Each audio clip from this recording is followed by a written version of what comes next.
새 생명 주옵소서.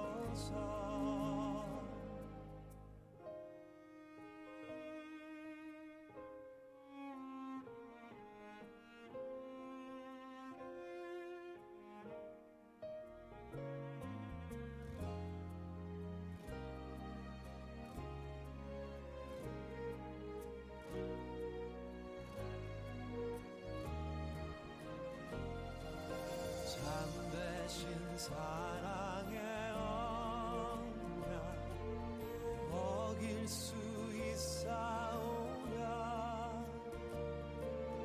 오늘의 흡족한 은혜 주실 줄 믿습니다. 가물어 메마른 땅에 단비를 내리시듯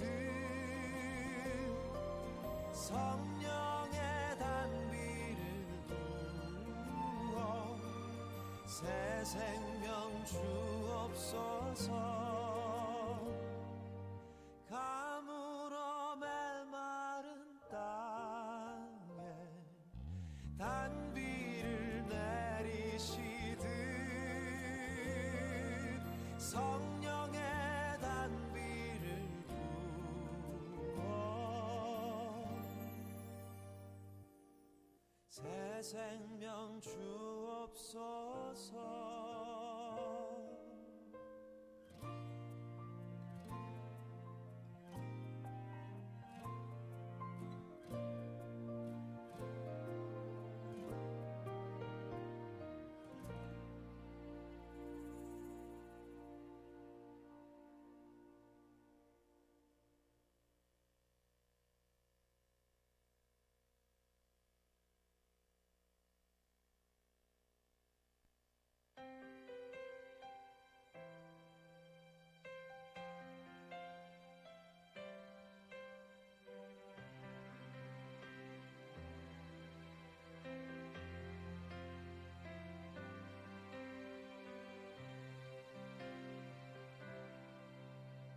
내 가난한 영혼을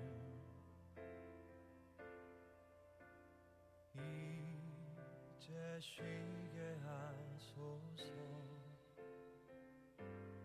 고단한 나의 마음을 외면치 마시고 날 구원하소서.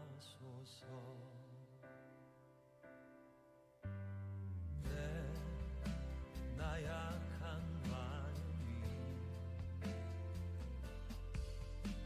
시험 들게 마시고 험한 세상 속에서 지쳐만 가는 날 강건케 하소서. 아버지여 전능하신 나의 하나님, 나로 기도하게 하소서. 성령으로 주임하사 가슴 가득히 흔들림 없는 믿음을 갖게 하소서.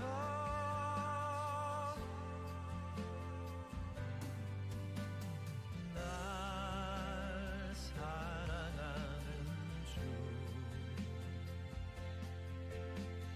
날 인도하는 주,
하사 가슴 가득히 흔들림 없는 믿음을 갖게 하소서.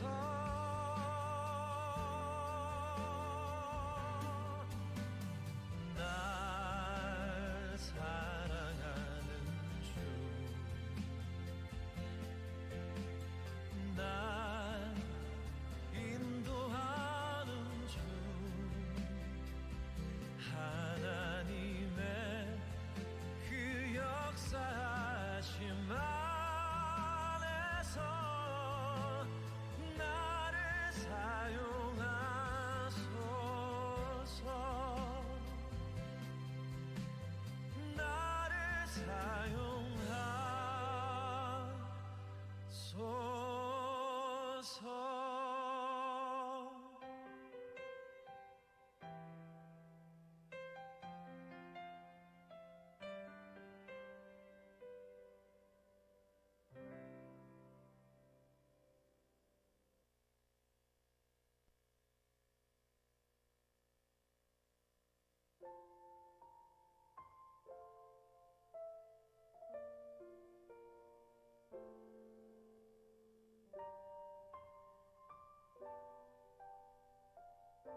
같이 일어나셔서 묵도 들이심으로 주일 2부 예배 하나님 앞에 드리겠습니다.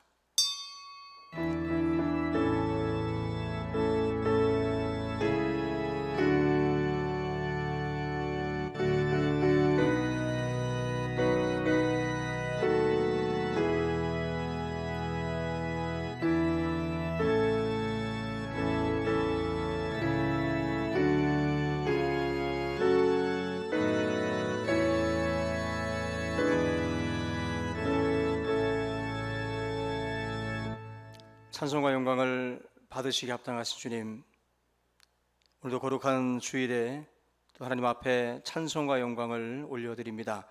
이 시간 이 자리에 임재하시고 또 우리 모든 예배를 받아 주시옵소서. 우리의 죄와 허물을 또한 주님 앞에 내려놓게 하시고 십자가에서 흐르는 보배로운 피로 말미암아 이 모든 진홍 같고 주홍 같은 이 죄악들을 용서하시며 하나님의 그 죄사함의 기쁨 가운데 거할 수 있도록 주여 인도하여 주시옵소서. 오늘도 하나님 우리가 신령한 은혜를 덧입고자 이 자리에 나왔사오니 아버지 하나님께서 우리 가운데에 성령의 충만함을 허락하여 주시고 이 위기의 때에도 주님이 주시는 은혜로 말미암아 넉넉한 이김과 승리로 나아갈 수 있도록 주여 인도하여 주시옵소서. 이 모든 예배의 시종을 우리 주님께 맡기며 예수님의 이름으로 기도하옵나이다. 아멘. 우리 찬송 31장 함께 찬양합니다. 31장입니다.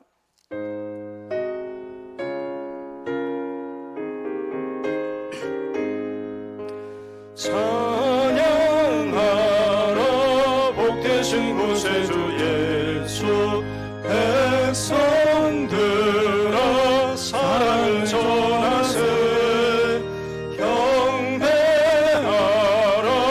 하늘의 천군과 천사 주님 앞에 영광을 돌리세 복자같이 우리를 지키시고 종일 품에 늘 안아주시니 찬양하라 높으신 권세를 찬양 찬양 찬양 영원히 드리세 찬양하라 복되신 구세주 예수 우리 대신 죽임을 당했네 구주 예수 영원한 구원의 소망 경배하며 겸손히 절하세 찬양하라 우리 죄 지신 예수 그의 사랑 한없이 크셔라 찬양하라 높으신 권세를 찬양 찬양 찬양 영원히 드리세 찬양하라 복되신 구세주 예수 천사들아 즐겁게 찬양해 구주 예수 영원히 다스리시니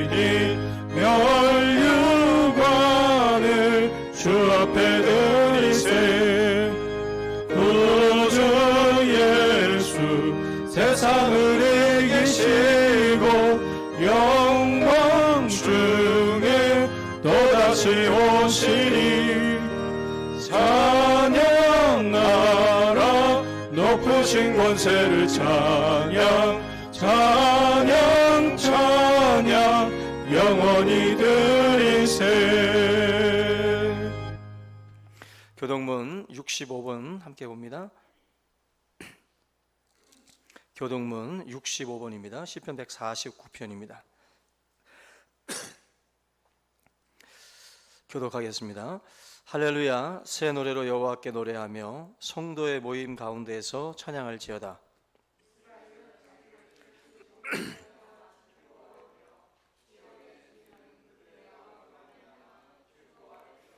춤추며 그의 이름을 찬양하며 소고와 수금으로 그를 찬양할지어다.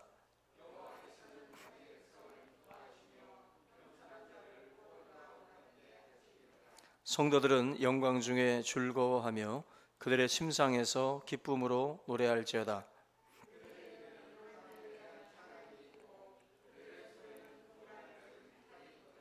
이것으로 문나라에 보수하며 민족들을 벌하며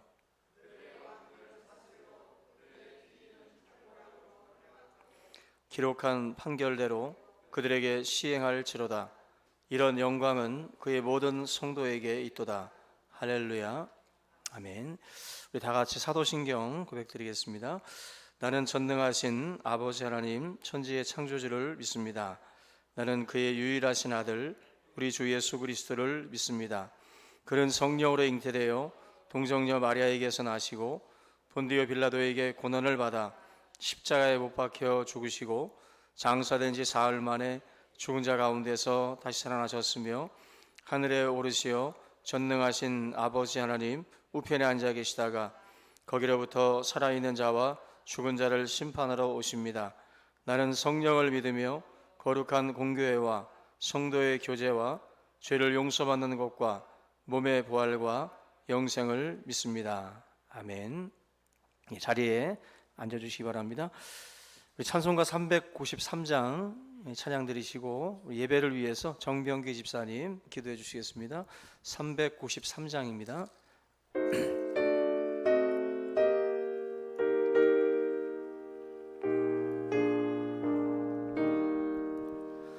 오 신실하신 주 내 아버지여 늘 함께 계시니 두려움없네. 그 사랑 편찮고 날 지키시며 어제나 오늘이 한결같네. 오 신실하신 주, 오 신실하신 주, 날마다 자비를 베푸시며 일용할 모든 것 내려주시니 오 신실하신 주 나의 구주.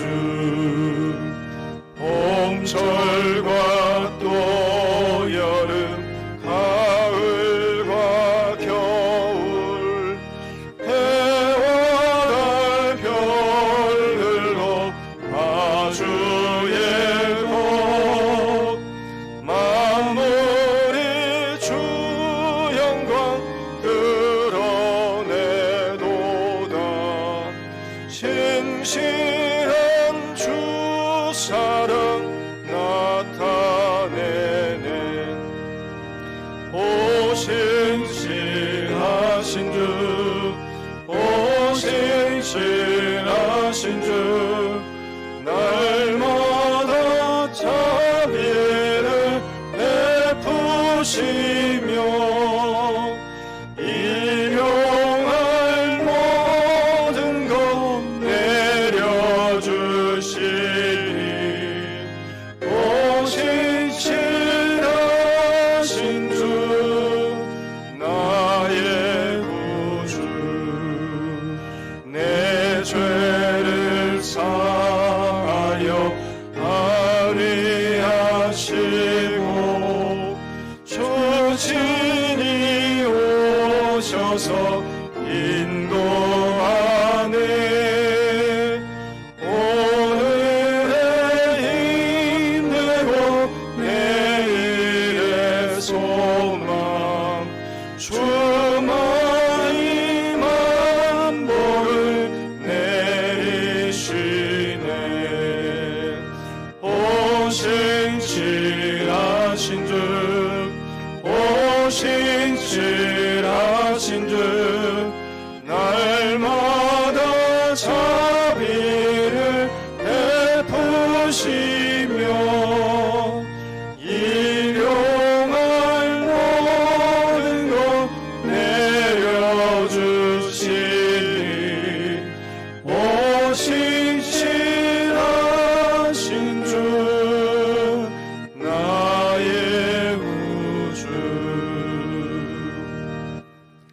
기도하시겠습니다.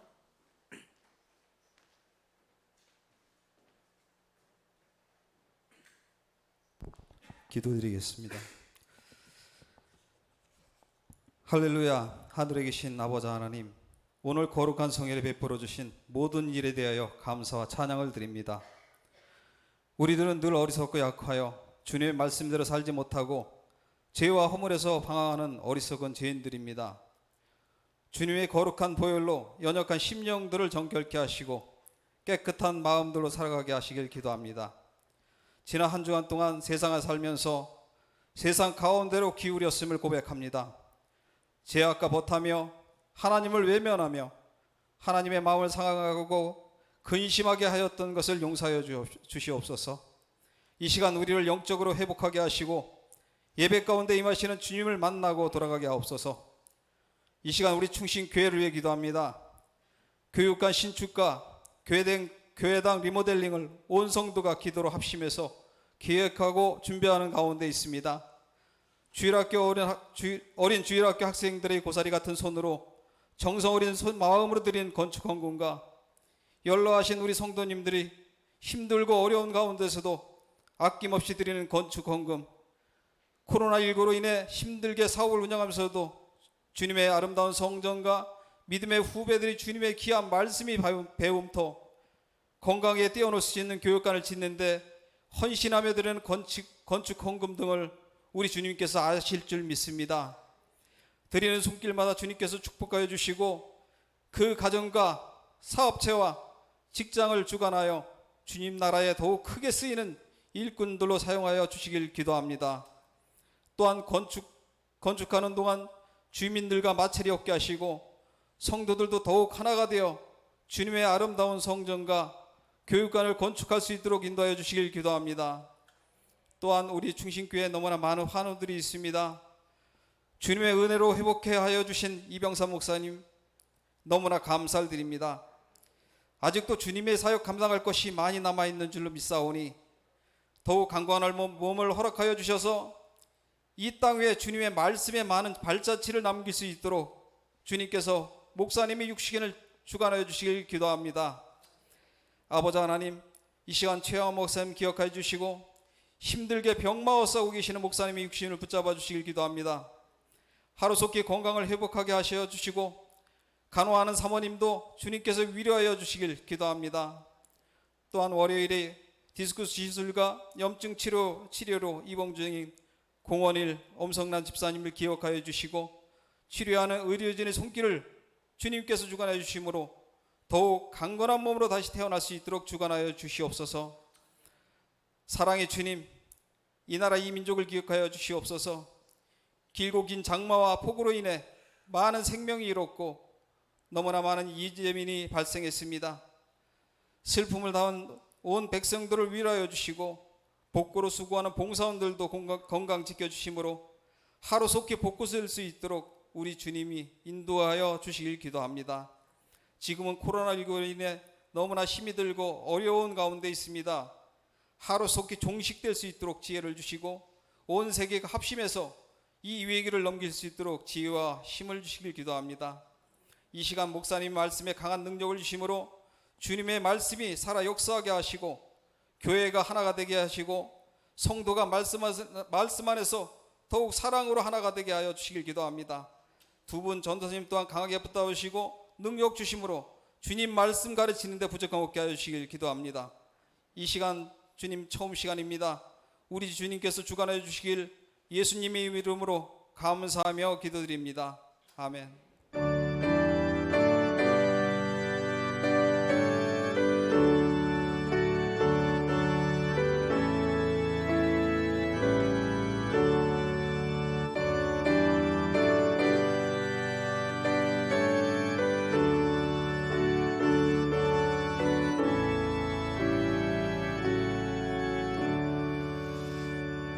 네, 감사합니다. 우리 하나님 말씀 함께 보겠습니다. 고린도 후서 13장 1절부터 10절 말씀입니다. 고린도 후서 13장 1절에서 10절입니다. 우리 같이 제가 한 절 여러분들이 한 절 교독하겠습니다. 내가 이제 세 번째 너희에게 가리니 두세 증인의 입으로 말마다 확정하리라.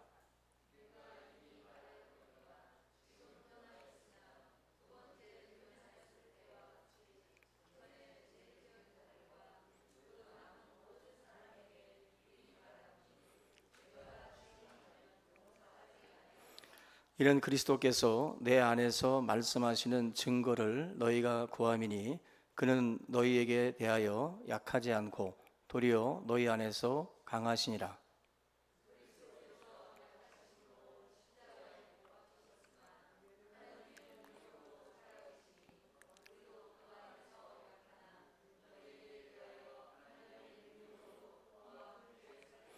너희는 믿음 안에 있는가 너희 자신을 시험하고 너희 자신을 확증하라. 예수 그리스도께서 너희 안에 계신 줄을 너희가 스스로 알지 못하느냐. 그렇지 않으면 너희는 버림받은 자니라.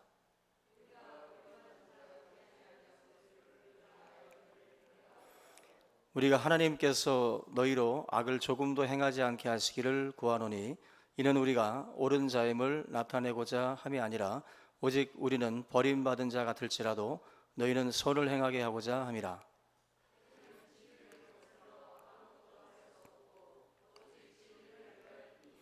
우리가 약할 때에 너희가 강한 것을 기뻐하고 또 이것을 위하여 구하니 곧 너희가 온전하게 되는 것이라.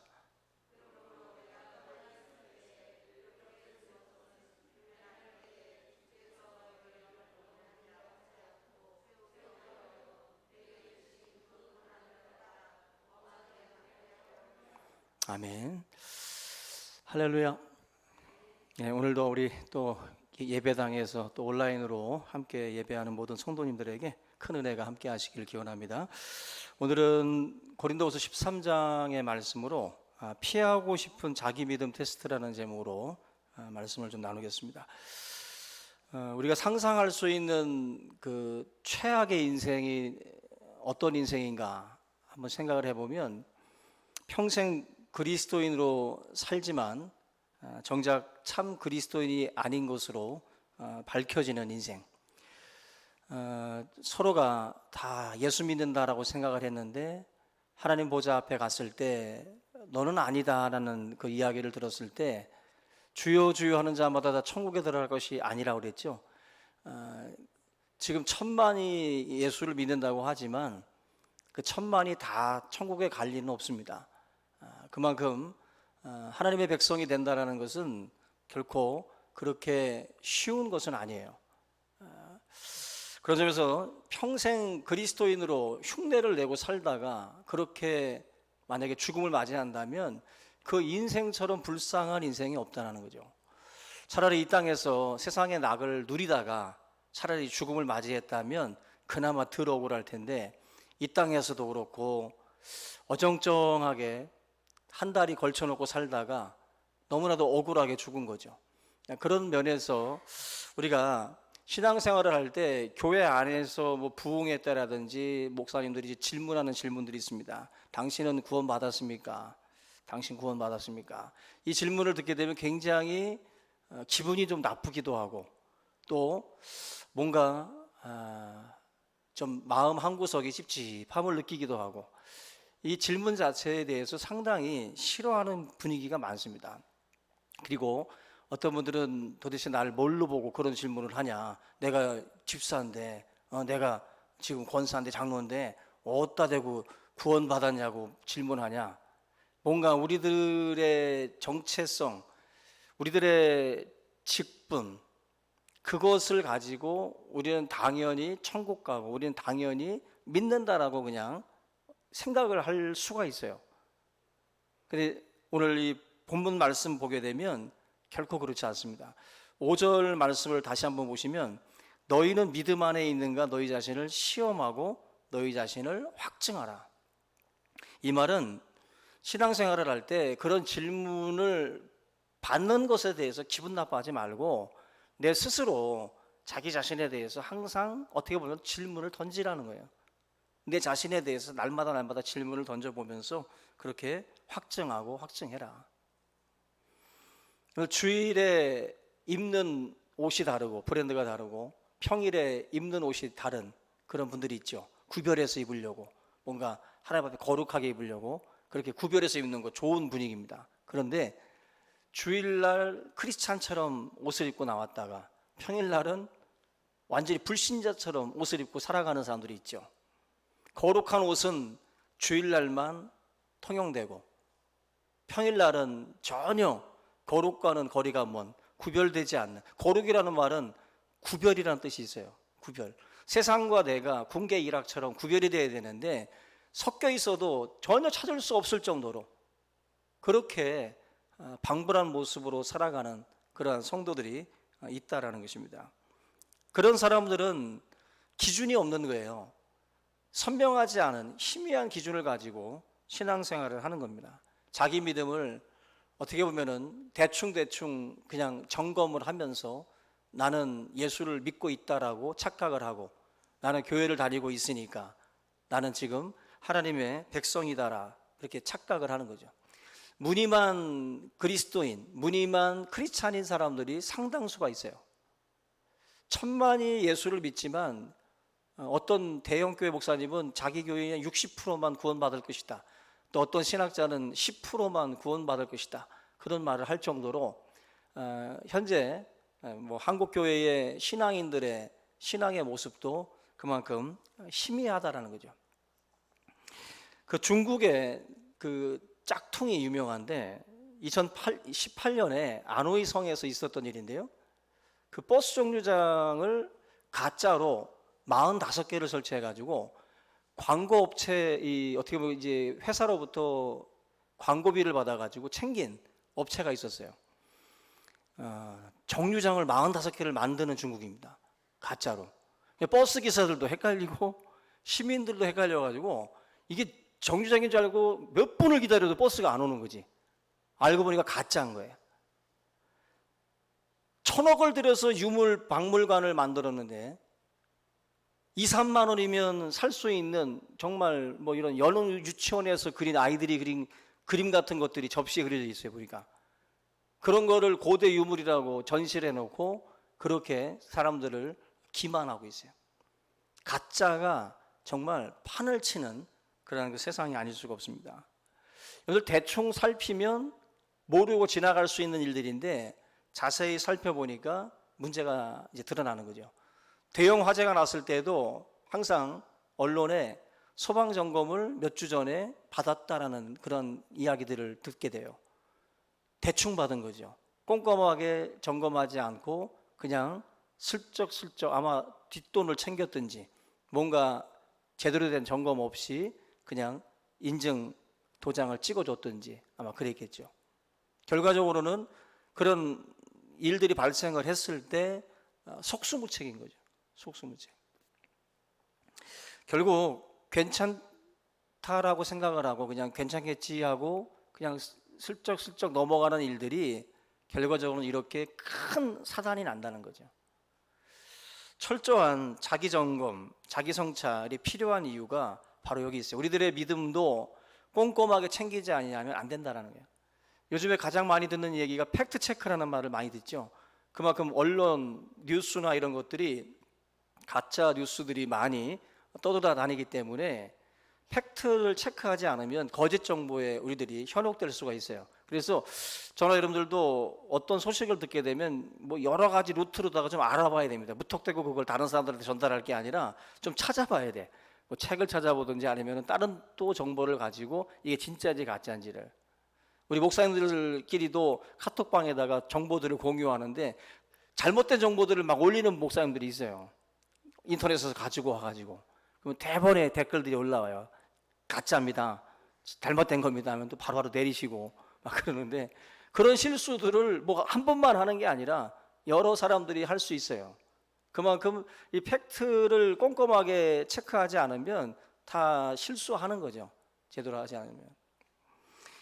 우리가 요즘에 엄마들, 요즘에 신세대 엄마들은 물건을 살 때에도 다 꼼꼼하게 다 알아보고 살펴보고 다 사용 후기도 다 찾아보고 그리고 점검을 하고 그리고 물건들을 구매를 합니다. 그죠? 꼼꼼하게 챙기지 않으면 안 되기 때문에 뭐 계약을 할 때도 등본도 떼어보고 이것저것 다 알아보고 다 체크해 가면서 그렇게 안전하게 간다는 거예요.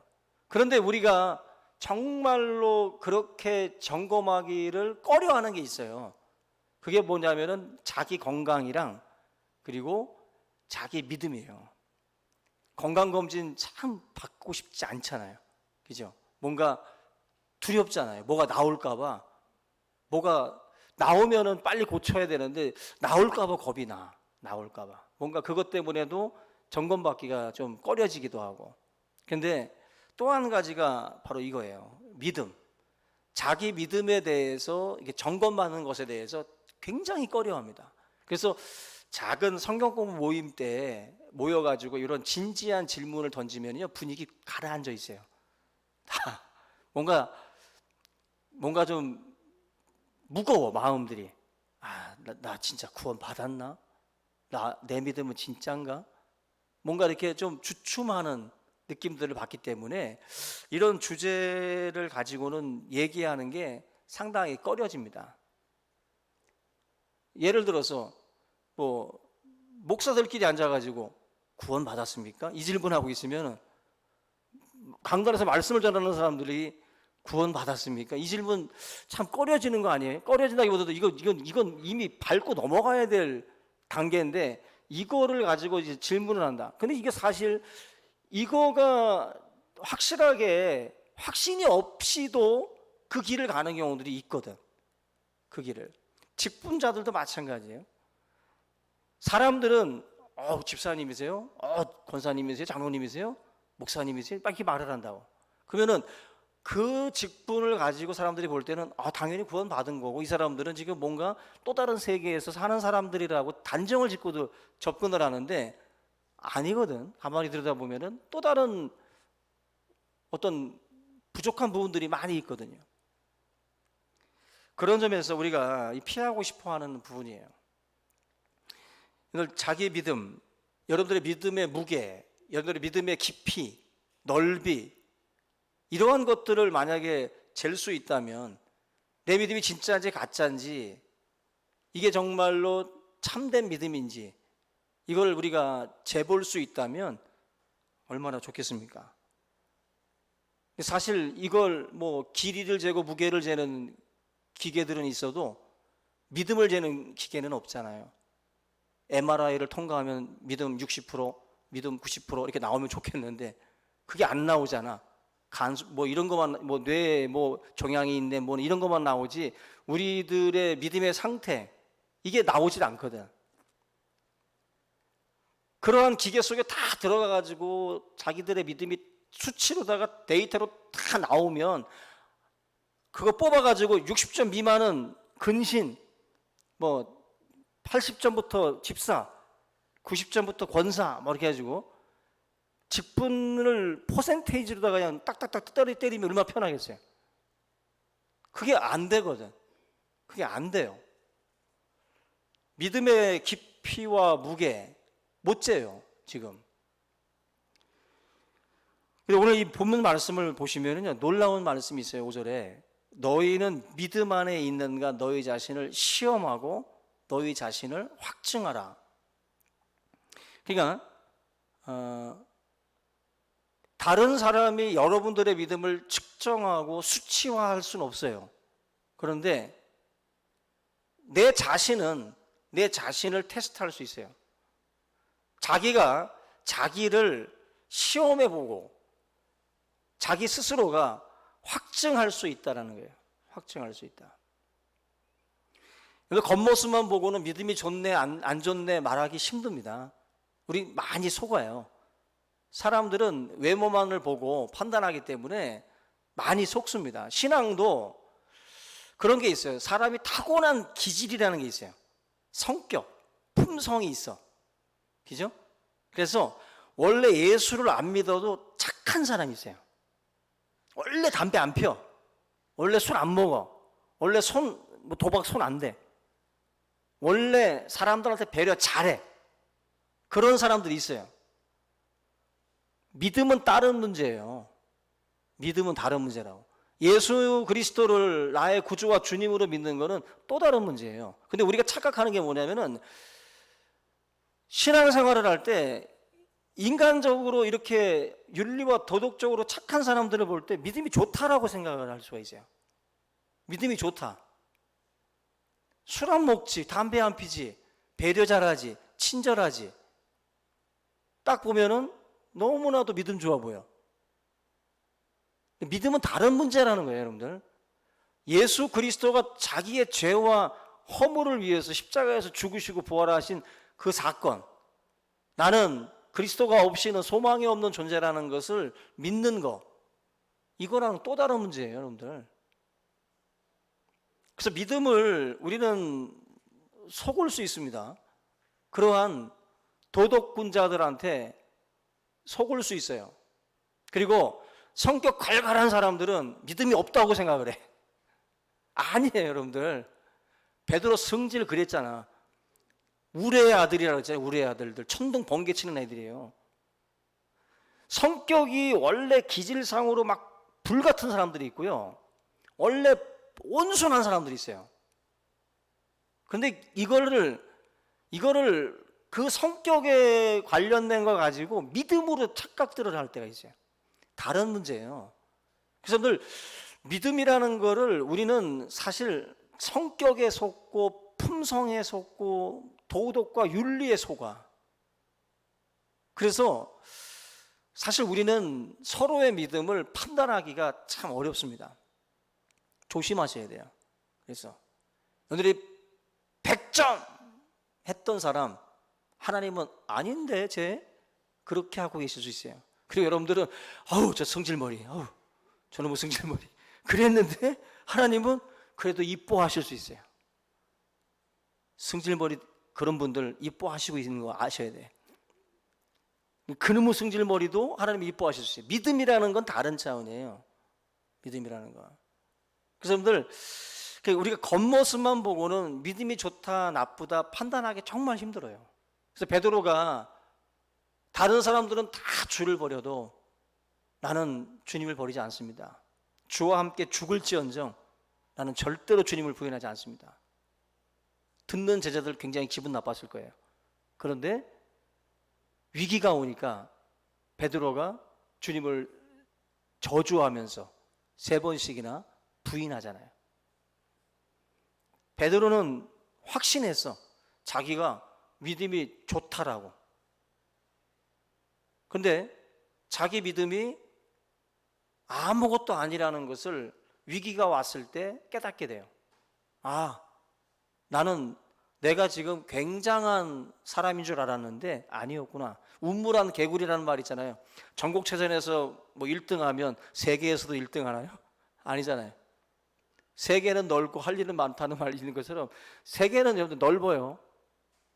이제 운물한 개구리식으로 자기 믿음이 대단한 줄 알았는데 근데 아니거든. 세상을 나가보면 더 믿음 좋은 분들도 많고 또 위기가 왔을 때 우리 믿음이 여실히 드러나. 여실히. 풍파가 몰아칠 때 모래 위에 지은 집들은 번듯해 보이는데 다 쓸려가는 거예요. 바람이 불지 않고 파도가 치기 전까지는 그 모래 위에 지은 집이 보기 좋거든. 근데 위기가 오니까 그게 얼마나 부실했는지를 드러내는 거예요. 여러분들, 베드로의 믿음이 그렇게 드러나는 것처럼 니고데모라든지 아리마다 요셉 같은 경우는, 니고데모는 밤중에 예수님을 찾아왔던 사람입니다. 이 말은 사람들을 의식해가지고 몰래 주님을 찾아온 거예요. 바리새인이었기 때문에 니고데모는 바리새인 중에 바리새인이었고 랍비였기 때문에 상당히 주변을 의식했던 사람이에요. 그런데 그날 예수님한테 거듭남에 대해서도 책망을 듣고 꾸중도 들었던 사람이지만 결정적일 때 예수님의 그 시신을 수습을 해서 장례를 치렀던 사람이 바로 니고데모예요. 그 자기의 무덤을 내어주었던 사람이 바로 아리마다 요셉이고, 겉으로 볼 때는 숨어서 믿는 것 같고 사람들을 의식해서 그 사이에서 그렇게 믿는 것 같이 보였지만 결정적일 때 니고데모와 아리마다 요셉이 자기 역할을 감당을 하잖아요. 믿음이라는 것은 결국 우리가 생각하는 것 같이 달라요. 뭔가 틀립니다. 신앙의 깊이와 넓이와 폭은 우리 인간의 눈으로 그렇게 쉽게 판단할 수 없어요. 샘이 깊은 물이 물맛이 다른 것처럼 우리 신앙이 깊을수록 그 사람이 풍기는 그 향기가 분명히 있다라는 거죠. 이것은 어떤 그 사람이 가지고 있는 그 신앙의 그 믿음의 깊이나 이런 것들은 그가 겪었던 많은 시험과 환난과 풍파 이 속에서 어떻게 보면 검증되어지는 거예요. 사도 바울이 이 고린도 후서에서 계속 얘기하는 게 뭐 태장으로 맞고, 그죠? 40에 하나 감한 매를 맞고 강의 위협을 당하고, 이게 뭡니까? 다 믿음에 대한 테스트예요. 이걸 다 테스트를 받고 그 믿음을 확증한 것이 바로 바울이에요. 확증한 것이. 우리의 삶에 대한 이 믿음도 그러한 어떤 단련의 시간들을 통해서 우리 믿음들이 자꾸 점검을 통해 가지고 더 단련되어지는 거죠. 오늘 이 5절 말씀하고 관련되는 구절이 하나가 있는데 시편 26편 2절 말씀에 같이 한번 읽어봅니다. 시작. 여호와여 나를 살피시고 시험하사 내 뜻과 내 양심을 단련하소서. 지금 저 말씀을 잘 보시면 자기 자신을 살피고 시험하고 반성해서 자신의 뜻과 마음을 하나님의 이 말씀으로 단련시켜 달라는 그런 그 기도를 지금 하고 있는데, 이걸 말씀이랑 자기의 삶을 이렇게 비교해 보는 거예요. 기준이라는 게 있어야 돼요. 마치 글씨를 배울 때 점선을 따라서 이렇게 글씨를 따라 쓰는 것처럼 하나님의 말씀이 기준이 돼 가지고 그 기준에다가 우리가 내 삶을 이렇게 비춰보는 겁니다. 비춰봐 가지고 이게 지금 잘 따라가고 있는지를 우리가 점검을 해봐야 되는 거예요. 그래서 삐뚤어졌네, 잘못됐네, 이걸 점검해서 다시 단련하는 거죠. 이 말씀을 보시면 결국 내 양심, 내 뜻과 내 양심을 단련하소서. 하나님의 뜻과 하나님의 그런 어떤 그 성품이나 속성들을 보면서 자기 것과 이렇게 비교를 해보는 거예요. 그래서 이거 함량 미달이다라고 싶으면 다시 단련하는 거예요. 다시 단련해가지고 하나님의 뜻에 맞춰보고, 또 하나님의 내 양심이 지금 하나님의 그 마음과 맞지 않으면 또 단련해가지고 그 하나님의 마음에 맞춰가려고 우리가 계속해서 노력을 하는 거죠. 이게 자기 성찰이 없으면 안 되는 거예요. 나를 계속 돌아보지 않으면 지금 안 된다는 거죠. 하나님의 말씀이라고 하는 이 기준, 캐논, 이 잣대가 있어야 돼요. 이게 없으면 사실 점검할 수 있는, 계측해 볼 수 있는 기준이 없으면 내가 지금 어디에 있는지 감이 잡히지 않는 거죠. 자신을 시험하지 않는 성도, 또 자신의 생각과 행위에 언제나 기준을 두고 그것이 언제나 맞다라고 생각을 하고 가는 성도, 이런 사람들에게는 결코 발전이라는 게 있을 수가 없어요. 하나님의 율법은 완전하다 그랬어요. 완전한 것에다가 자꾸 자기를 대봐야 자기의 부족한 부분들을 점검하고 거기에 맞춰갈 수가 있는데, 기준이 자기가 돼버리면 발전 자체가 있을 수가 없는 거예요. 그러니까 항상 내 양심, 내 뜻, 이거를 항상 단련할 줄 알아야 됩니다. 부족함을 언제나 인식을 하고 이 단련하는 쪽으로 나아가야 된다는 거예요. 그래서 고린도전서 10장 12절에 보면은 그런즉 선줄로 생각하는 사람은 넘어질 거 조심하라. 선줄로 생각한다라는 것은 결국 누구의 말도 듣지 않는 거예요. 그 누구의 소리도 듣지 않고 걸어가는 사람을 말해요. 이런 사람들은 넘어지게 돼 있어요. 하나님의 말씀을 무시하고 언제나 자기 생각이 옳다라고 언제나 밀어붙이고 나가는 것도 결국 옳지 않다. 그리고 하나님의 뜻과 하나님의 마음에 우리의 것을 맞춰보려고 하는 노력이 없는 사람, 선줄로 생각하는 사람, 이런 사람들이 바로 위험한 신앙이라는 겁니다. 예전에 우리 아이가 달라졌어요라는 프로그램이 있었어요.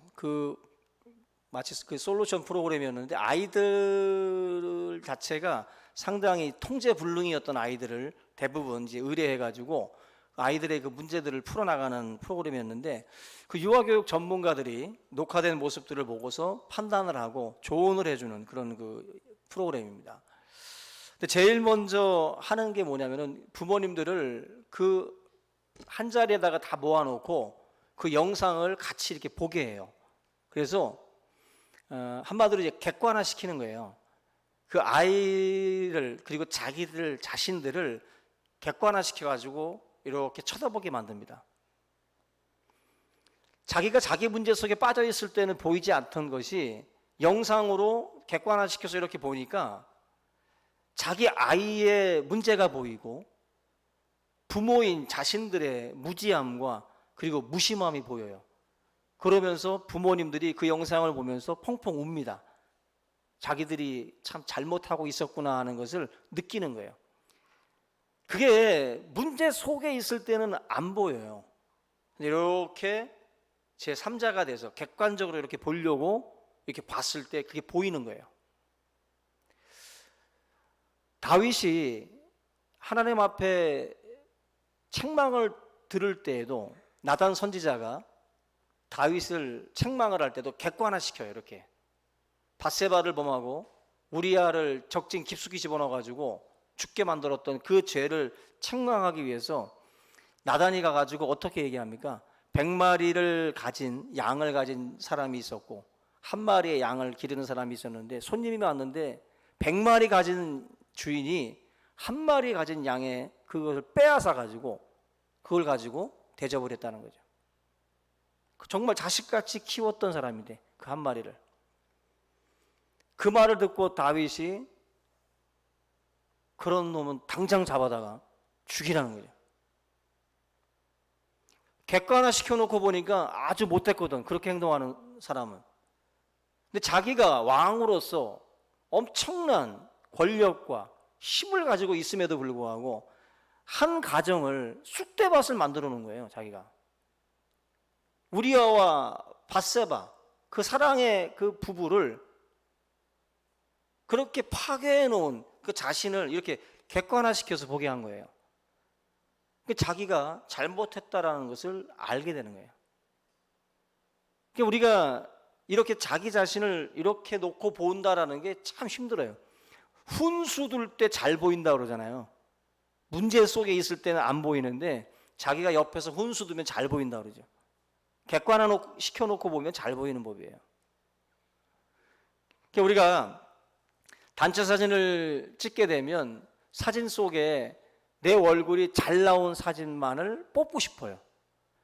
사진 결정권자가 만약에 나 자신이다라고 한다면 보통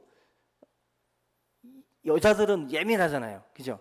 그래서 오승수 집사님이 사진 찍고 나면은 진정이 막 들어와요. 그 사진 빼달라고. 이 사진은 빼달라고. 얼굴이 좀 안 예쁘게 나왔다고. 근데 우리가 볼 땐 똑같잖아요. 그죠?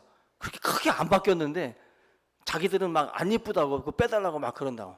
오승수 집사님이 그래서 그냥 요즘에는 그렇게 쉽게 사진을 못 올리고 먼저 확인하고서 이렇게 올리려고 많이 합니다. 이거 올릴까요 말까요? 피곤해 진짜. 근데 단체 사진을 이렇게 딱 결정할 때 여러분들 대표성을 띈 사진을 만약에 밴드에다가 올린다고 하면 어떻게 올려야 돼요? 내가 이쁜 사진을 올려야 돼요? 다른 사람 눈 감고 있는데, 다른 사람 딴 데 보고 있는데 어떻게 올려야 돼요?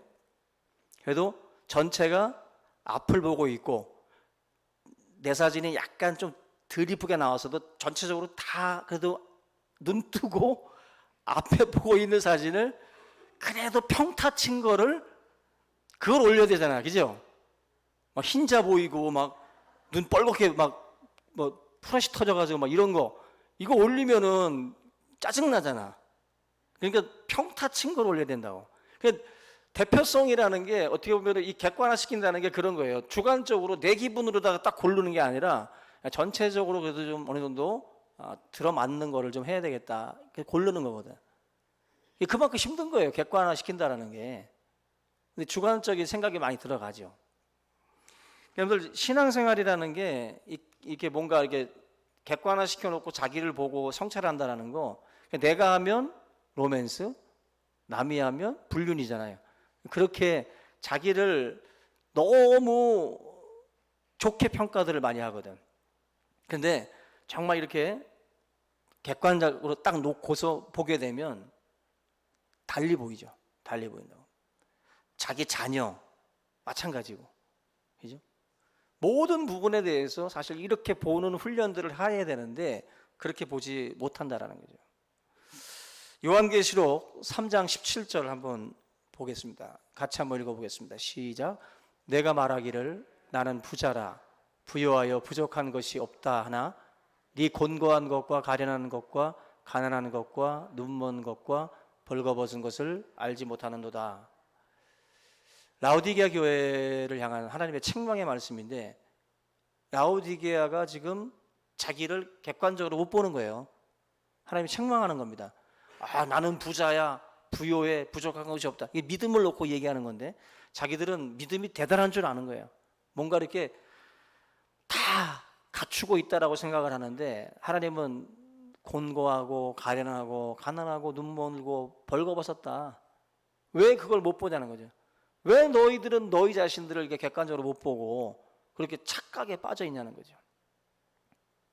우리들의 신앙이 이런 식으로 사실은 착각 속에 있을 때가 많이 있습니다. 여러분들 스스로도 속지 않기를 바랍니다. 지금 나는이라고 하잖아요. 나는 부자라 그러잖아요. 자기가 자기에게 속고 있는 거예요. 지금 자기 스스로에게 지금 속고 있는 거라고. 여러분들의 신앙도 속지 말아야 돼요. 속지 말라고. 그리고 자꾸 이렇게 대충 넘어가려고 하지 말라고. 철저하게 점검하고 넘어가야 돼요. 제가 군에 있을 때 제 사수가 기름 부대였는데 980 주특기였습니다. 제가. 근데 기름 부대는 745였는데 745 주특기가 많은 애들이 굉장히 많았는데 저를 사수로 뽑았어요. 그 사람이 이제 기름 전체 기름을 이제 총괄하는 사람이었는데, 이 사람이 왜 나를 뽑았나 싶었다 알고 보니까 진리에 대한 그 질문들을 많이 갖고 있었어요. 그래서 이 사람은 기름에 관심이 없었어. 기름을 관리는 하지만 이거는 그냥 워낙 숙달되어 있기 때문에 그냥 이거는 군대 와서 배우면 다 한다는 거지. 그냥 다 배우면 누구나 다 아는 거고 그냥 알아서 다 돌아가는 거니까 누가 와서 배워도 된다는 거지. 그래서 이 사람하고 제가 근무를 나가면 뭐 거의 2시간 근무 쓰면서 밤하늘의 별을 보면서 정말 연인처럼 앉아가지고 정말 많은 얘기를 나눴어요. 약간 철학자 같은 느낌이 들어, 이 사람은. 그래가지고 항상 진리가 뭐냐, 병근아. 진리가 뭐냐. 뭔가 믿음, 이 사람도 이제 교회를 제가 이제 데리고 다니고 그랬는데 믿음이라는 것에 대해서도 굉장히 진지하게 고민을 많이 했어요. 진지하게 고민을 많이 하고 충청도 사람이었는데 굉장히 점잖게 얘기하고, 근데 지금 생각하면 20대거든. 20대인데도 굉장히 진지하고 굉장히 진리를 추구하는 젊은이였어요. 그 사람이. 이름도 안 잊어먹네. 이창재라고. 근데 그러한 어떤 그 자세는 뭔가 자기 점검을 하는 거거든. 자기를 살피고 자기를 성찰하는 거거든요. 근데 벌써 삶 자체가 달라요. 삶 자체가 뭔가 이렇게 자기를 성찰하고 돌아보는 사람이다 보니까 군에서도 그렇게 뭐 막대먹게 행동하는 것도 아니었고 굉장히 사람들을 대할 때에도 또 진실하게 대하고 그렇게 행동들을 많이 했어요. 그러니까 여러분들이 신앙생활을 하면서 스스로에게 속지 말아야 되는 것은 뭔가 자기에게 어떤 분은 뭐 목욕하면서 자기 얼굴 보면서 아우 잘생겼어 뭐 이런 거 한다고 그러는데 그런 짓 하지 말고 뭔가 자기 자신에 대해서 진리에 대해서 묻고 자기 믿음에 대해서 묻고 뭔가 이러한 것들에 대한 고민들을 좀 많이 하셔야 돼요. 그게 지금 아까 시편에서 말씀하고 있는 것처럼 내 뜻과 내 양심을 단련하소서. 뭔가 내가 지금 걷고 있는 길이, 내가 생각하고 있는 이 생각이 하나님의 뜻과 맞는가? 이런 것에 대한 진지한 고민들을 많이 해야 되는데 그냥 내 생각이 언제나 진리고 답이다라고 단정을 져버리면 그게 선줄로 생각하는 자들이죠. 발전이 있을 수가 없고 단련시킬 수가 없어요. 내 양심과 내 뜻을 단련한다는 건 뭐예요? 더 완전한 쇠가 되는 거예요. 더 완벽한 모양을 갖춘다라는 건데 우리는 부족한 부분들이 많은 거거든. 근데 이게 자꾸 단련될수록 더 완벽해지는 것처럼 결국 하나님의 말씀이라고 하는 것을 놓고 자꾸 자기의 양심과 자기의 생각을 비춰보면서 그걸 단련해 나가는 거죠. 그러면서 아, 이런 것이 부족했구나, 저런 것이 부족했구나 깨닫게 되는 것입니다. 그 자크 엘룰이라고 하는 사람이 돈은 아무도 피할 수 없는 현실이다라는 말을 했어요. 돈에 대해서 남의 이야기처럼 말하고 인생을 살 사람이 한 사람도 없는데 이런 말이 있습니다. 돈은 모른 척하고 지나가는 것을 결코 허용하지 않는다. 돈은 어느 누구든지 간에 모른 척하고 지나갈 수가 없어요. 돈이라는 것은 우리의 걸음을 멈추게 해요. 그죠? 멈추게 해가지고 허리를 굽혀서 줍게 만들어. 이 돈이라는 것 자체가 그만큼 우리에게 많은 어떤 마력이 있어요. 인간에게 많은 것들을 줄 수 있는 힘이 있다 보니까 이 돈이 가지고 있는 이 매력이 크죠. 그래서 돈을 모른 척하고 지나갈 수 있는 것은 없다. 아무도.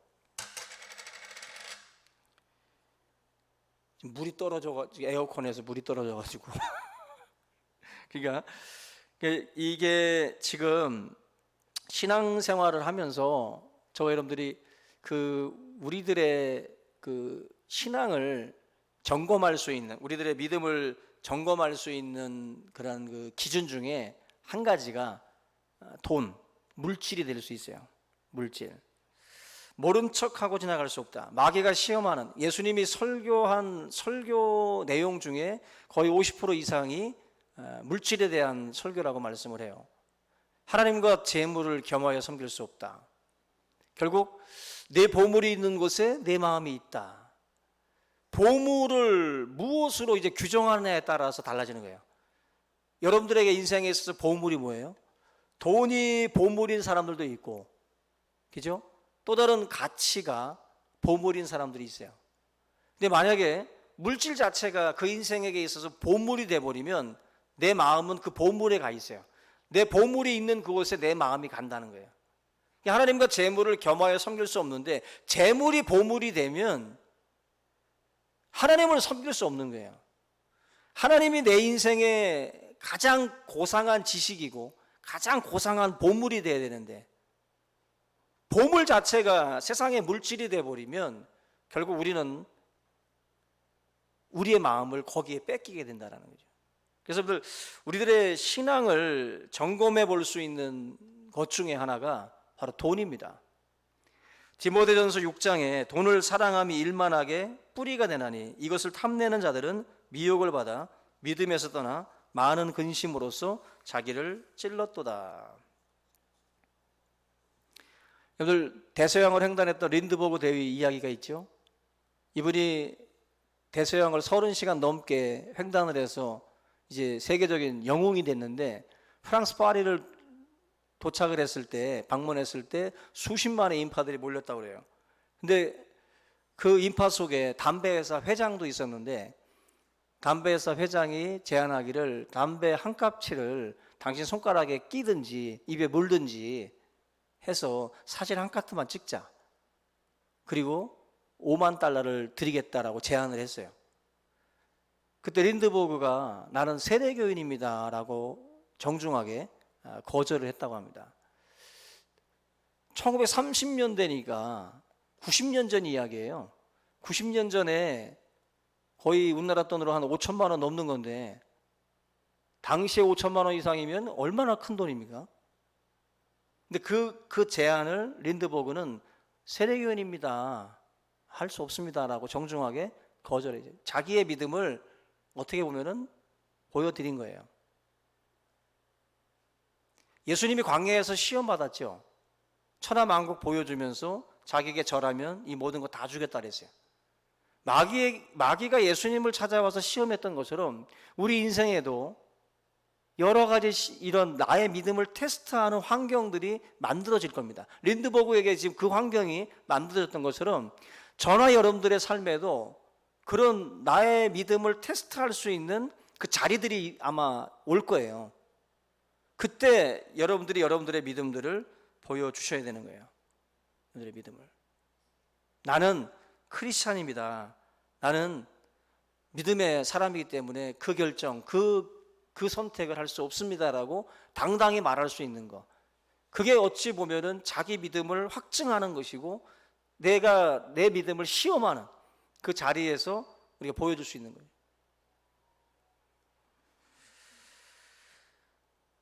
오늘 말씀에 보면은 너희 안에 예수 그리스도께서 너희 안에 계신 줄을 너희가 스스로 알지 못하느냐라고 말씀을 해요. 참된 믿음은 그리스도가 이 안에 있는 것을 알게 됩니다. 주님을 향한 우리의 마음과 우리의 믿음이 이 안에, 주님이 내 안에 있는 것을 안다라는 거예요. 구주와 주님으로 내가 예수 그리스도를 사랑한다고 한다면 이 안에 예수 그리스도가 내 안에 오신 것을 안다라고 말씀을 하고 있어요. 2004년에 그 파리의 여인이라고 하는 그 드라마가 있었죠. 16년 전입니다. 박신양과 김은정 씨가 이제 주연했던 드라마인데 정말 온 나라가 난리였어요. 그죠? 지금 우리 학생들은 잘 몰라도 정말 찜질방을 가면 모든 동네 아줌마들이 다 텔레비전 앞에 거기 앉아가지고 그 파리의 연인을 보느라고 정신 못 차렸어요. 다른 채널 돌리면 맞아 죽어요. 그때는 그 정도로 파리의 연인에 다 꽂혀가지고 그거 보고 있을 때 그때 박신양이가 유명한 대사를 쳤어요. 김은정한테. 이 안에 너 있다. 안 놀라네? 이 안에 너 있다. 이 명대사가 수많은 여인들을 울렸고 찜질방을 메아리치게 했어요. 다들 막 소리 지르고 난리 나게 했어요. 이 안에 너 있다. 근데 그 유명한 멘트가 예수님이 하신 말씀이잖아요. 그죠? 내 안에 너희들이 있고 너희 안에 내가 있다. 이 말 예수님이 하신 말씀이에요. 어디서 가서 이거 도용해가지고 그걸 써먹은 거지.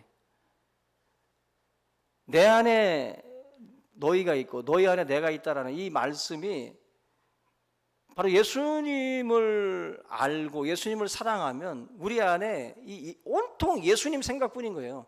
예수 그리스도가 내 삶을 지배하고 다스리고 어떤 것을 결정하고 선택할 때 또 죄를 범하려고 할 때 주님이 내 안에서 말씀하십니다. 하지 마. 경찰이 법관이 나한테 뭐라고 하는 게 아니라 내 안에 계신 주님이 나의 구주는 나를 구속한 주님이시고 주인이라는 것은 내 삶의 주인이라는 거예요. 주인이 말씀하시는 거예요. 내 삶에서.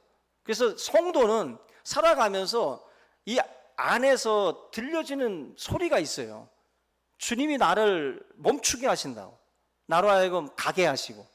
이게 바로 내 안에서 주님이 우리에게 하시는 말씀이에요. 그래서 나를 사랑하는 자들은 나의 계명을 지키는 자, 순종하는 자고 행함이 있는 믿음으로 드러나게 되어 있다. 요한복음 14장 21절에 나의 계명을 지키는 자라야 나를 사랑하는 자다. 참 믿음이라는 것은 결국 테스트를 통해서 드러나고 환경을 통해서 삶을 통해서 다 자기 증명이 돼요. 그래서 여러분들 스스로가 어떤 이런 테스트적인 환경이 딱 왔을 때 이게 지금 광야 속에 내가 지금 놓여져 있구나 깨닫게 되는 거죠. 이 말씀들을 꼭 기억을 하셔서 저나 여러분들이 참된 믿음으로 확증되어질 수 있기를 바랍니다. 그래서 우리 모두가 주님 앞에 인정받는 믿음의 사람들로 설 수 있기를 주님의 이름으로 축원합니다. 우리 이 시간 찬양 419장 찬양합니다. 419장입니다. 1절과 3절 찬양합니다.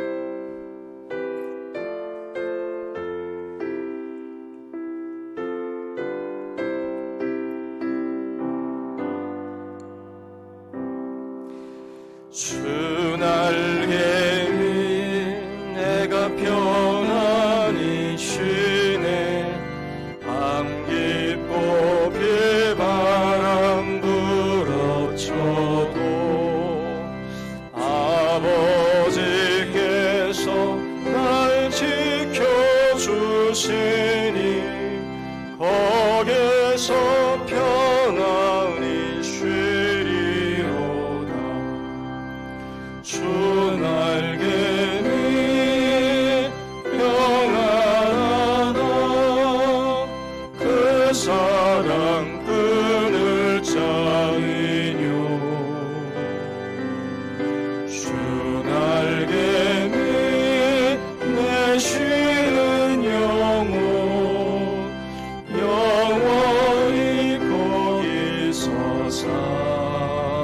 3절 주 날개 및 참된 기쁨이 있네.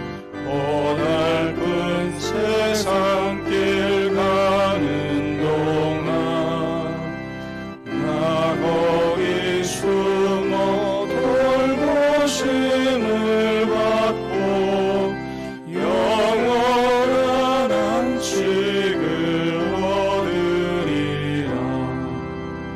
주 날개는 평안하다. 그 사람 끈을 잡으려.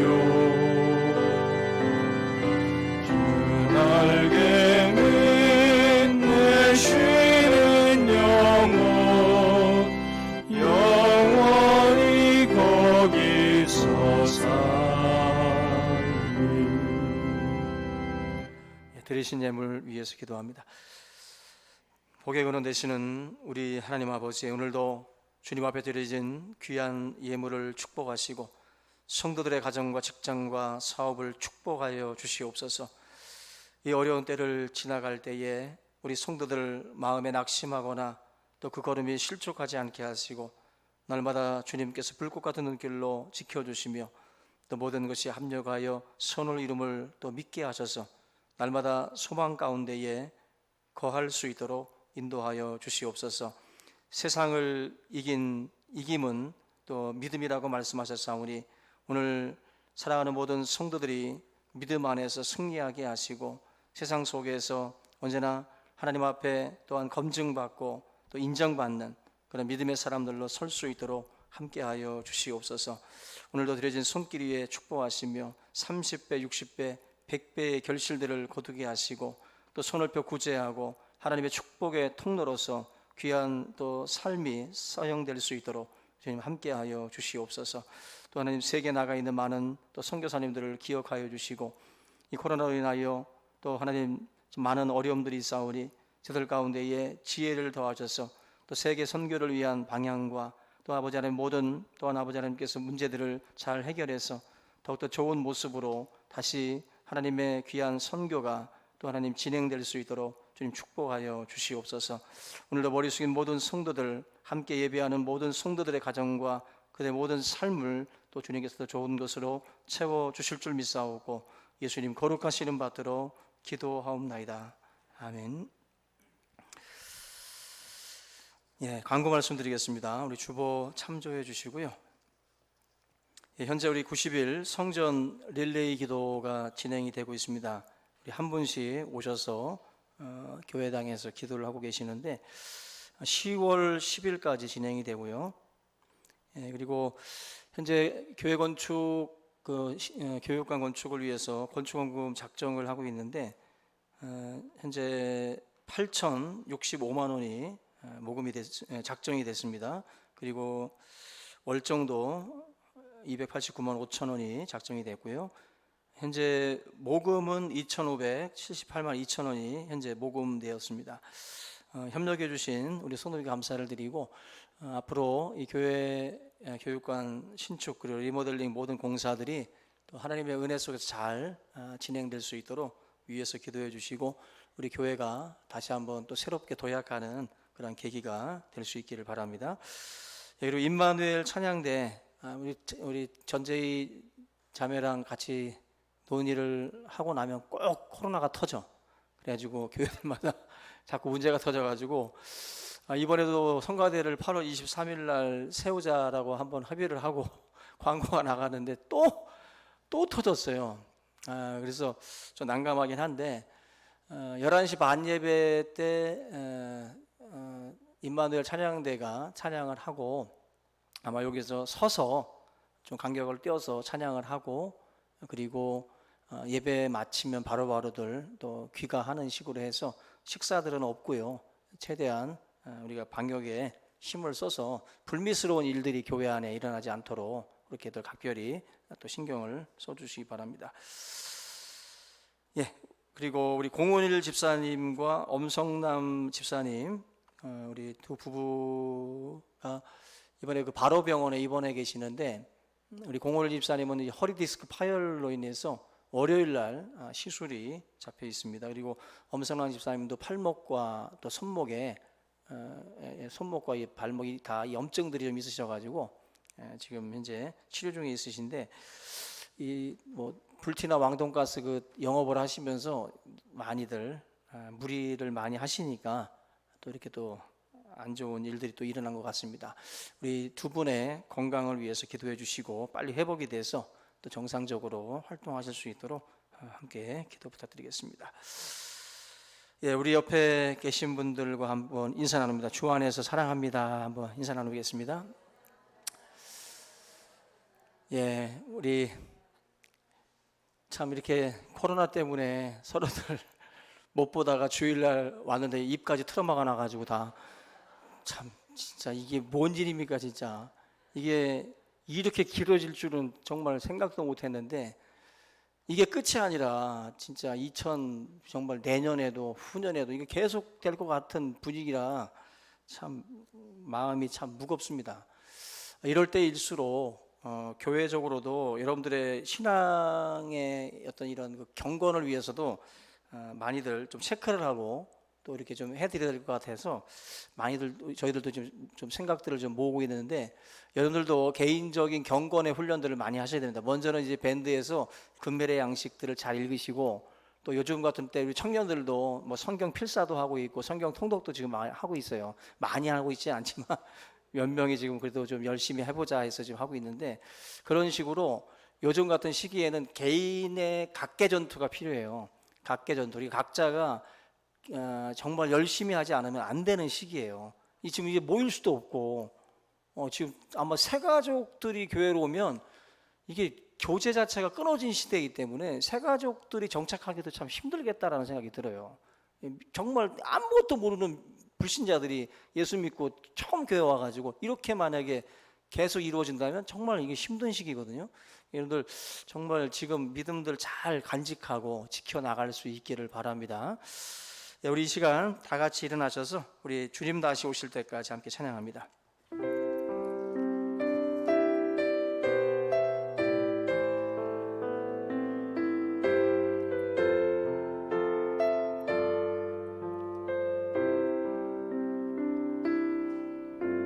주님 다시 오실 때까지 나는 이 길을 가리라. 좁은 문 좁은 길 나의 십자가 지고 나의 가는 이 길 끝에서 나는 주님을 보리라. 영광의 내 주님 나를 맞아주시리. 주님 다시 오실 때까지 나는 일어나 달려가리라. 주의 영광 온 땅 덮을 때 나는 일어나 노래하리. 내 사모하는 주님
지금은 우리 주 예수 그리스도의 은혜와 우리 아버지 하나님의 그 크신 사랑과 성령의 교통하심이 사랑하는 성도들 머리 위에 이제부터 영원토록 함께 있을지어다. 아멘.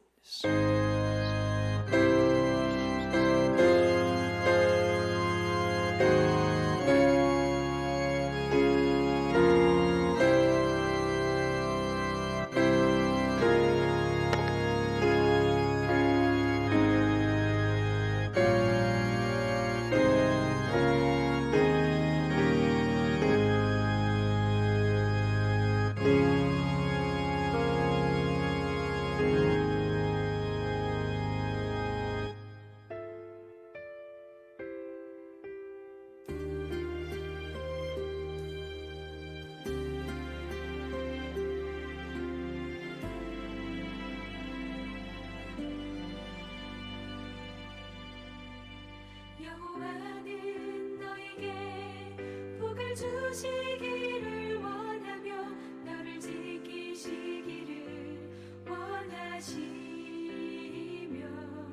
여호와는 그 얼굴을 너를 향하여 드사 은혜와 평강 주시기 원하노라. 여호와는 너에게 복을 주시기를 원하며 너를 지키시기를 원하시며 여호와는 그 얼굴을 너를 향하여 드사 은혜와 평강 주시기 원하노라. 너를 보배롭고 존귀하게 여기시는 하나님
주시기를 원하며 너를 지키시기를 원하시